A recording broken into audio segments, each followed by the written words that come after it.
Tengah masih terganggu. Kawasan hutan yang mulai terbuka juga terlihat di sebagian wilayah perbukitan.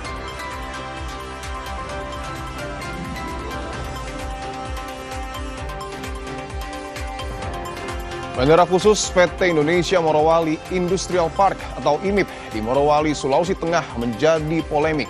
Nama Presiden ke-7 Joko Widodo terbawa dalam polemik ini. Jokowi pun membantah tudingan jika bandara khusus IMIP diresmikan olehnya saat menjabat.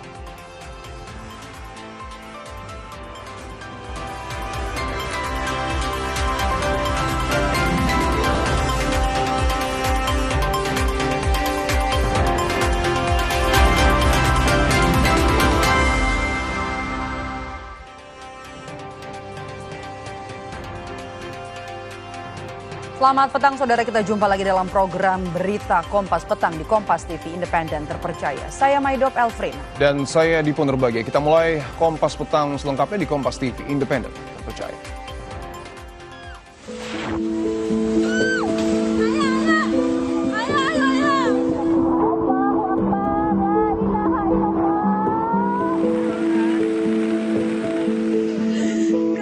Provinsi Aceh secara total ada 6 korban jiwa meninggal dunia.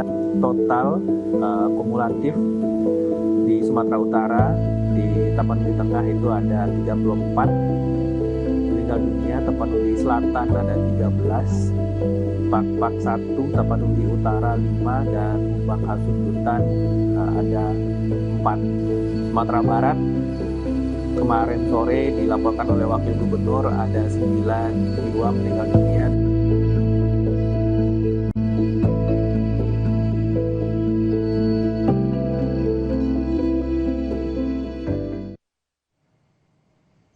Saudara, pantauan melalui udara lokasi terjadinya banjir bandang di Sibolga, Provinsi Sumatera Utara.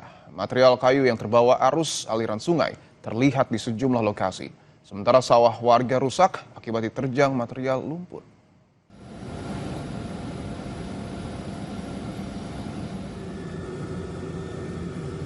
Inilah visual yang direkam melalui helikopter milik TNI Angkatan Udara. Rumah di bantaran aliran sungai di Sibolga, Sumatera Utara rusak parah. Tidak hanya rumah warga, material lumpur juga merendam rumah ibadah dan sekolah.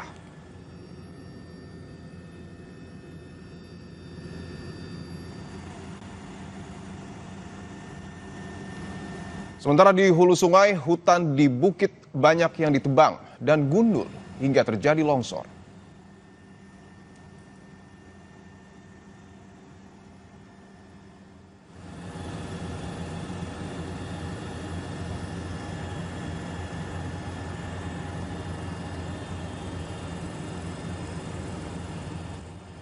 Banjir juga menghancurkan sawah warga yang tertimbun material lumpur yang terbawa arus deras aliran sungai. Sejumlah alat berat terlihat dari udara masih melakukan pembersihan puing-puing di lokasi.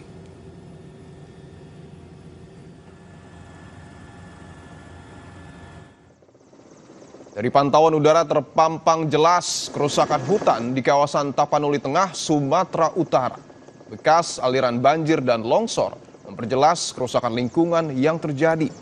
Aliran lumpur, batang pohon yang terbawa aliran banjir menjadi saksi bisu kerusakan alam di Sumatera Utara. Selain itu, sejumlah perkebunan kelapa sawit terpantau masih terendam air.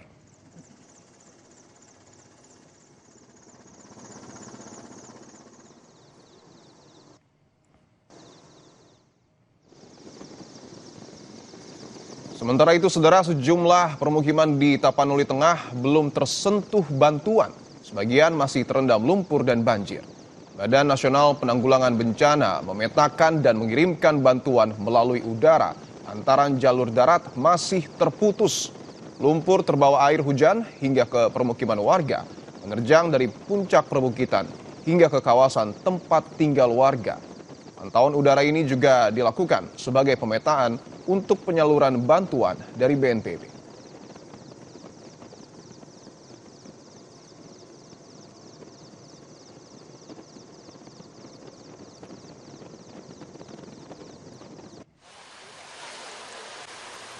TNI Polri terus melakukan perbaikan jalur transportasi pasca banjir bandang yang terjadi di Kecamatan Batang Toru, Kabupaten Tapanuli Selatan, Sumatera Utara pada Selasa kemarin.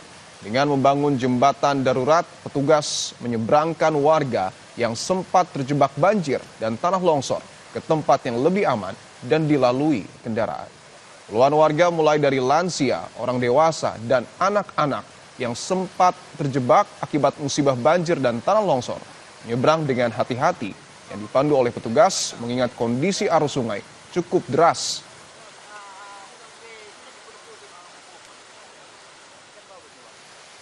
Jembatan putus dan ini ada jembatan darurat yang digunakan untuk mengevakuasi warga. Saat ini kami pandu karena kayunya masih micin. Jadi masih dibantu oleh petugas. Kan masyarakat sudah terisolir karena bahan makanan mereka sudah habis. Dan saat ini bahan makanan dari arah Labuan Batu atau dari Sidempuan maupun dari Tapanuli Selatan belum masuk ke arah Tapanuli Tengah. Di wilayah lain, saudara, tepatnya di Kecamatan Baktia, Kabupaten Aceh Utara, Aceh, banjir masih merendam permukiman warga. Dari visual pantauan udara, banjir tidak hanya merendam tempat tinggal warga, namun banjir juga merusak tempat tinggal mereka. Akses ke kawasan ini benar-benar terputus oleh banjir. Upaya evakuasi dan distribusi bantuan terus dilakukan pemerintah.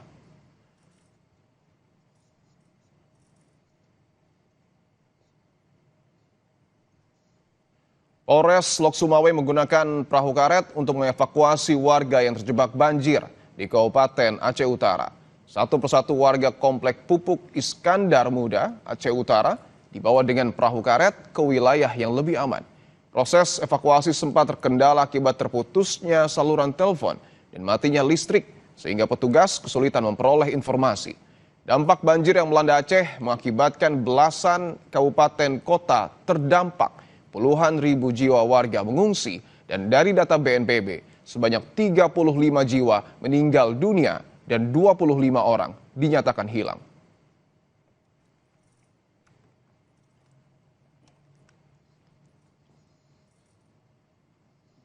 Upaya penyelamatan korban banjir masih terus dilakukan, akses jalan yang terputus jadi salah satu kendala yang terjadi di lapangan. Kita pantau bagaimana kondisi terkini di sana. Kita berbincang bersama dengan Pangdam 1 Bukit Barisan, Maijen Rio Firdianto. Selamat petang, Pak Pangdam dengan Maidop. Selamat sore Mbak Maidop. Oke, Selamat berapa sore, daerah yang sampai dengan sore ini masih terisolir dan apa upaya untuk bisa membuka akses? Baik, Mbak Maidop, kami infokan bahwa saya tadi bersama Kapolda, Gubernur Sumatera Utara, kemudian Bupati Tapanuli Tengah, dan Danrem Sibolga sudah berkeliling meninjau lokasi-lokasi yang terputus akibat bencana alam. Jadi dari awal kami laporkan 26 titik longsor dari Tapanuli Utara sampai dengan Tapanuli Tengah. Hari ini sudah 15 titik longsor yang sudah terbuka. Dikerjakan oleh tim gabungan dari TNI, Polri dengan pemerintah daerah menggunakan 6 alat berat karena memang kondisi medannya cukup sempit sehingga tidak bisa lebih. Itu sudah dikerjakan dari mulai beberapa hari yang lalu. Hari ini sudah tembus sampai dengan Kecamatan Sibalanga di daerah Tapanuli, perbatasan antara Tapanuli Utara dengan Tapanuli Tengah. Di situ yang diperkirakan cukup banyak korban. Kemudian tadi dari pantauan udara juga kami menggunakan helikopter melihat bahwa banyak, ada puluhan sampai dengan ratusan kendaraan yang melintas, yang berhenti akibat jalan putus, Mbak. Oke, apakah dalam bencana ini Jenderal TNI juga menemukan adanya kerusakan hutan yang jadi penyebab longsor dan juga banjir bandang yang terjadi di Sumatera Utara? Kami tadi pada saat terbang di atas area itu memang secara spesifik tidak menemukan yang tadi dijelaskan oleh Mbak, bahwa kami hanya melihat penyebab utamanya adalah curah hujan yang cukup tinggi dan berlangsung selama berhari-hari. Ini yang menyebabkan tanah-tanah yang sudah jenuh itu akhirnya longsor. Jadi banyak pohon-pohon yang memang itu hutan karena mungkin terlalu deras hujannya sehingga longsor, dan itu terjadi di beberapa titik. Saya lihat ada beberapa jalan yang putus, kemudian ada beberapa desa atau pemukiman penduduk yang terisolir. Ini sudah kami petakan. Tadi kami sudah melapor ke Kepala BNPB untuk rencana menggunakan helikopter dengan pasukan kami untuk menurunkan logistik ke daerah-daerah tersebut secara airdrop, menggunakan helikopter diturunkan sedekat mungkin dengan masyarakat, Mbak. Dari pantauan udara tidak ada tanda kerusakan hutan, banjir, bencana ini pure karena memang curah hujan yang tinggi. Tapi kan tadi kita juga sudah lihat ya Pak, dari pantauan udara, dari visual udara, kita lihat ada banyak lahan-lahan yang gundul, hutan-hutan yang gundul begitu. Iya, betul. Memang kami juga awalnya berpikir sama Mbak, bahwa memang itu awalnya seperti ada pengundulan hutan, ternyata di titik-titik yang memang hijau pun juga longsor. Makanya itu yang kami sampaikan, ternyata tidak pure masalah yang diceritakan atau diisukan ada pengundulan hutan dan lain-lain. Memang ini benar-benar karena alam. Nah, saya sudah diskusi dengan Pak Gubernur, Pak Kapolda bahwa mungkin ke depan kita akan melihat kalau memang itu benar terjadi, itu menjadi evaluasi kami di Forkopimda Provinsi Sumut untuk membenahi atau mengawasi ke depan supaya lebih tertib sesuai dengan aturan pemerintah, Mbak. Oke. Untuk kawasan yang masih belum bisa ditembus, Pak, di mana saja dan apa kendalanya, Pak? Yang tadi kami laporkan, Mbak, yang di daerah antara Tapanuli Utara dengan Tapanuli Tengah itu ada 11 titik yang masih belum bisa dilalui. Dan permasalahannya cukup serius karena jalannya putus. Jadi aspal itu putus dengan tempat lain. Makanya kami laporkan Kepala BNPB, kemudian ke Gubernur bahwa mungkin dalam waktu dekat belum bisa ditembus, hanya bisa sampai titik putus itu. Sehingga kami tadi melapor ke Pak Mensesnek, ke Menseskap, bahwa kondisi ini kita membutuhkan tambahan helikopter untuk mendistribusikan logistik. Hari ini logistik sebagian dari bantuan pemerintah pusat dari Bapak Presiden sudah tiba di Pinang Sori, kemudian sudah ada yang tiba di Kuala Namu di Medan dengan Lanut Suwondo Medan. Sudah kami geser sebagian ke Sibolga, kemudian ada sebagian yang digeser ke Bandara Silangit di Balige, di Tapanuli Utara. Ini juga ada bantuan dari Pak Panglima TNI, kemudian Kepala Staf Angkatan Darat, dari Kapolri, dengan termasuk dari pemerintah Provinsi Sumatera Utara. Oke, terakhir Jenderal, jumlah korban tewas berapa hingga hari ini dari data terakhir yang Anda terima?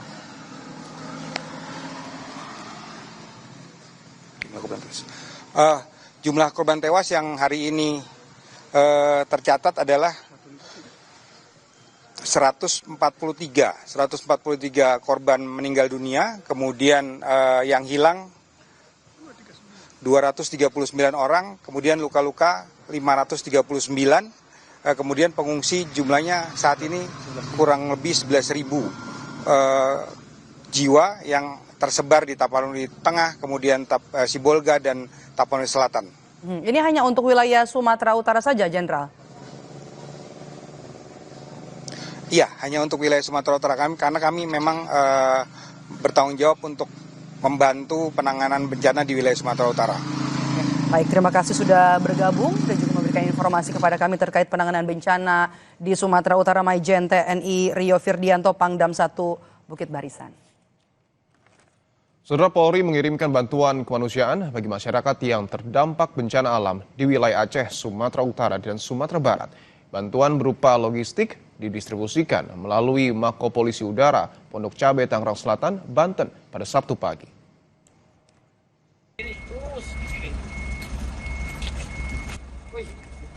Pengiriman logistik berlangsung di Mako Polisi Udara Pondok Cabe, Tangerang Selatan, Banten bagi masyarakat terdampak bencana alam di wilayah Aceh, Sumatera Utara, dan Sumatera Barat.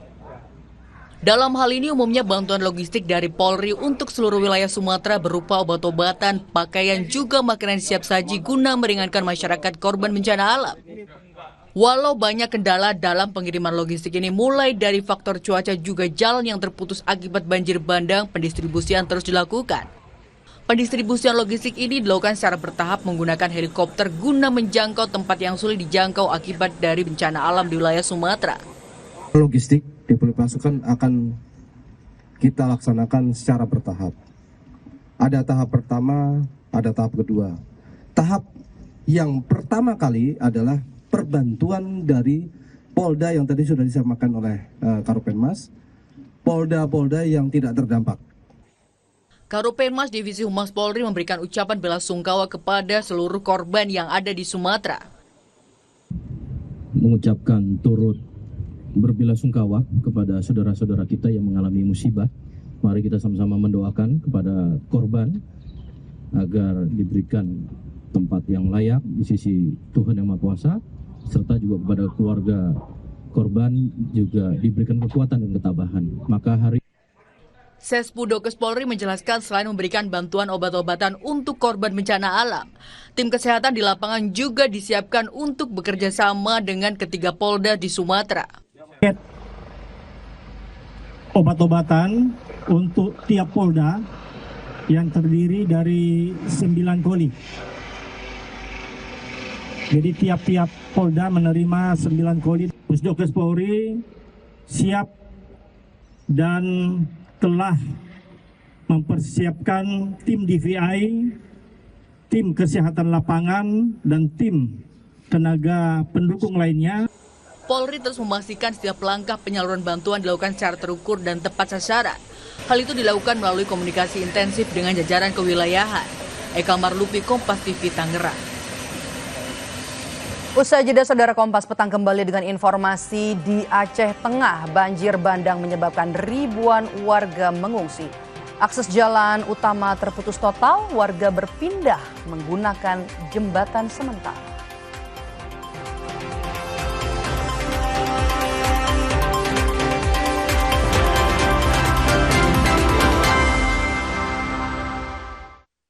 Orang punya semangatnya masing-masing untuk memberikan yang terbaik. Kompas Petang kami lanjutkan, Saudara. Di Aceh Tengah, banjir bandang menyebabkan ribuan warga mengungsi. Akses jalan utama terputus total. Warga berpindah menggunakan jembatan sementara. Di beberapa desa, warga dibantu petugas polisi berpindah ke tempat yang lebih aman dengan akses logistik yang mudah. Dampak lanjutan bencana, listrik padam, jaringan komunikasi terputus, dan stok bahan pokok mulai menipis.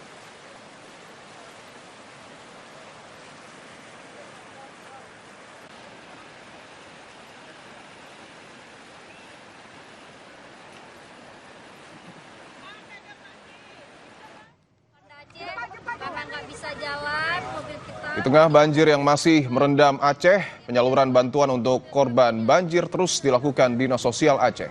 Namun dalam penyaluran bantuan, rombongan Dinsos terjebak banjir.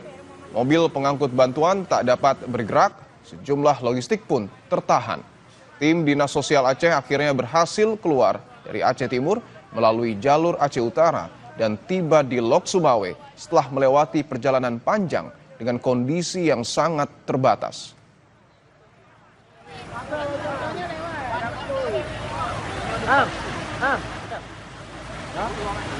Ke Banda Aceh karena nggak bisa jalan, mobil kita masih di sana terdampar. Kita inisiatif sewa mobil truk minyak ini.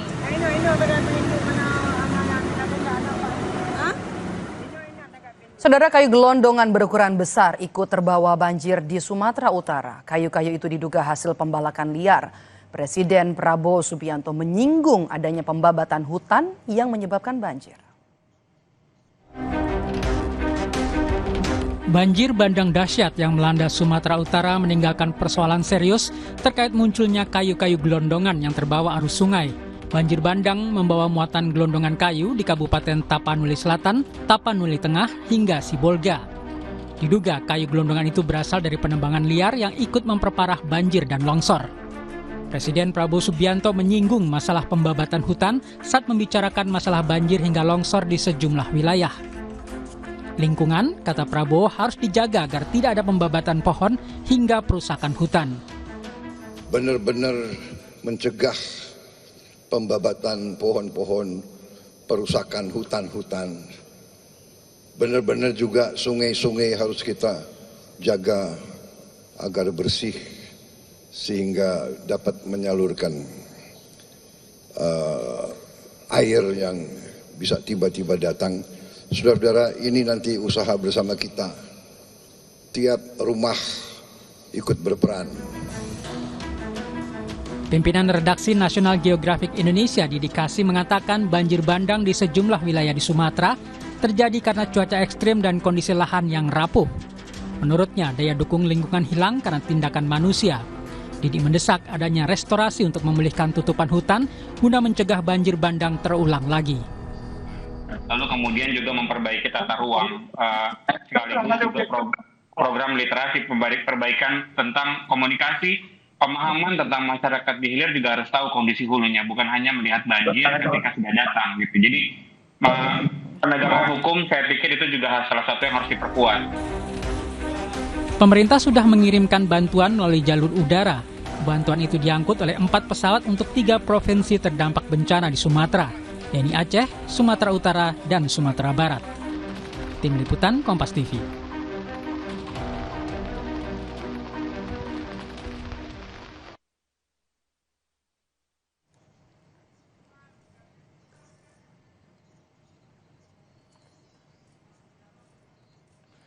Apakah adanya gelondongan kayu yang terbawa banjir bisa jadi petunjuk bahwa banjir di Sumatera Utara terjadi karena penebangan hutan? Kami akan membahasnya bersama Kepala Kampanye Global Hutan Indonesia Greenpeace, Kiki Taufik. Mas Kiki, selamat petang. Selamat petang, Mas. Mas Kiki, apakah berdasarkan temuan dari Greenpeace sudah dapat dikonfirmasi bahwa bencana yang terjadi di Sumatera ini disebabkan karena penebangan hutan? Baik, terima kasih Mas. Pertama-tama, ya sebelum saya menjawab itu, saya ingin menyampaikan turut berduka cita terhadap semua korban banjir bandang yang terjadi di Aceh, Sumatera Utara, dan Sumatera Barat. Kami turut berduka dan sama-sama berduka.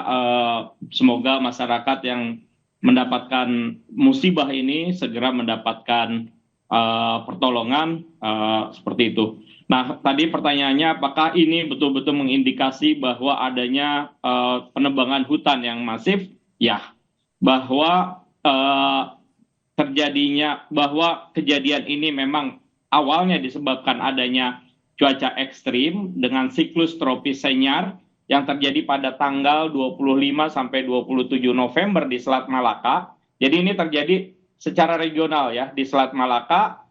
Yang kena itu ada Aceh, Sumatera Utara, Sumatera Barat, kemudian arahnya itu lanjut ke Malaysia.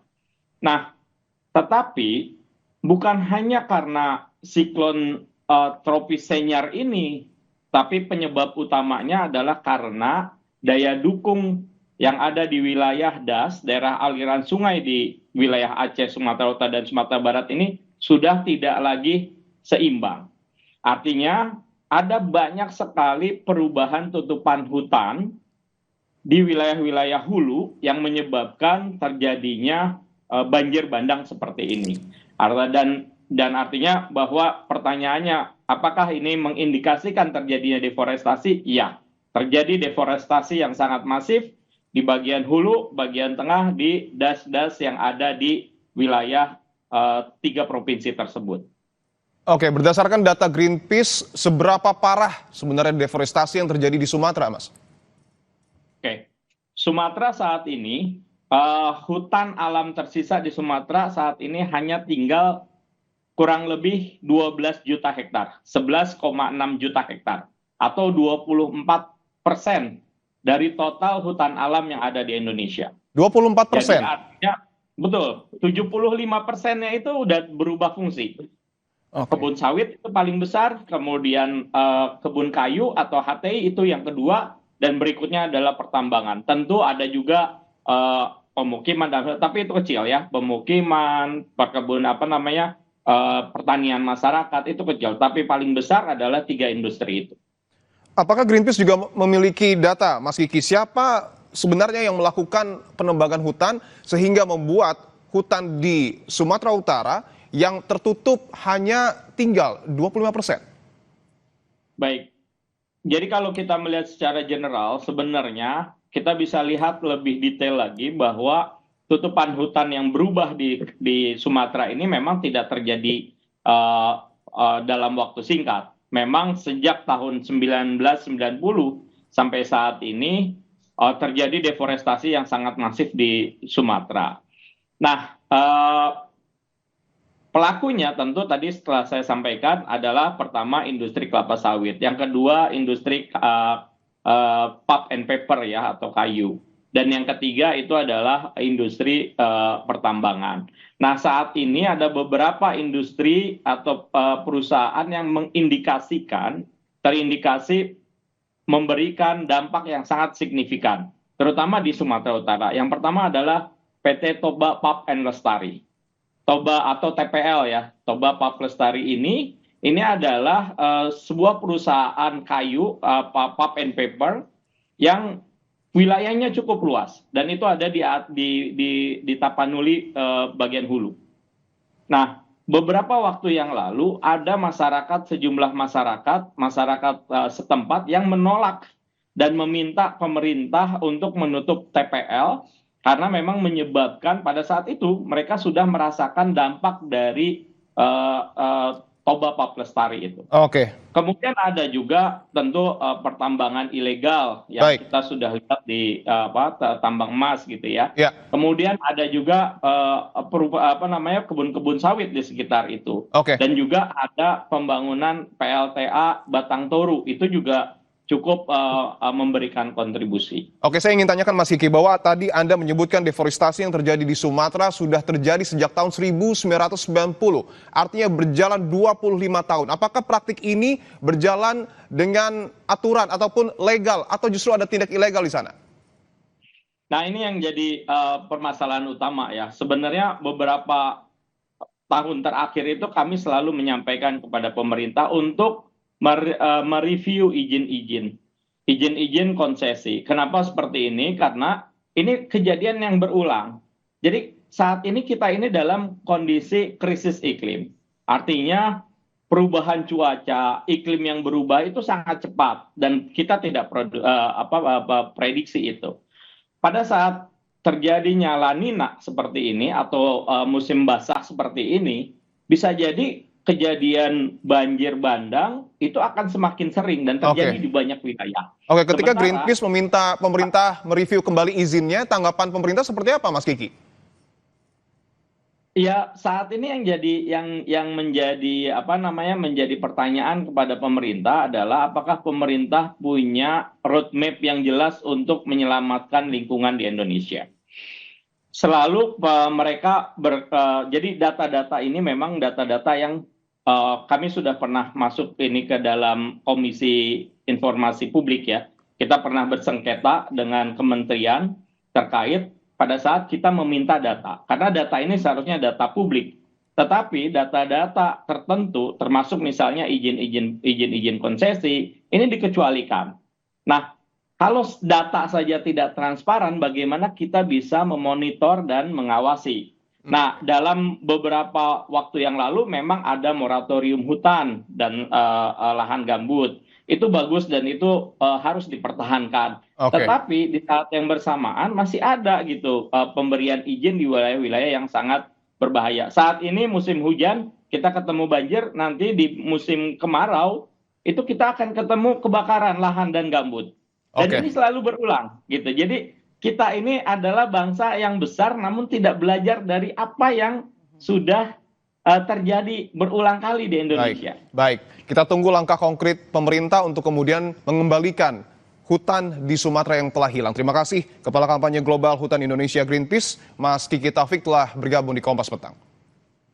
Terima kasih, Mas. Tetaplah di Kompas TV, saudara. Usai jeda Kompas Petang kembali dengan informasi. Usai dibebaskan dari rutan KPK, mantan Dirut ASDP Ira Puspadewi menggelar syukuran di Rumah Perubahan Jati Murni Pondok Melati, Kota Bekasi, Jawa Barat.